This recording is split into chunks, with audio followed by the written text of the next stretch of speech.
Sumqayıtda bir sıra yollar bağlanacaq. Siyahını təqdim edirik. Belə ki, mayın 10-u 14-ü arası Azərbaycanda keçiriləcək Bakı-Xankəndi Azərbaycan velosiped yarışının birinci mərhələsinin finiş xətti Sumqayıt şəhərində olacaq.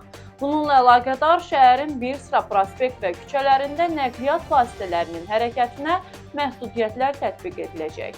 Mayın 10-da Sülh prospekti, Koroğlu prospekti, Üzeyir Hacıbəyov küçəsi, Zülfü Hacıyev küçəsi, Heydər Əliyev prospekti və Azərbaycan prospektində nəqliyyatın hərəkəti məhdudlaşdırılacaq.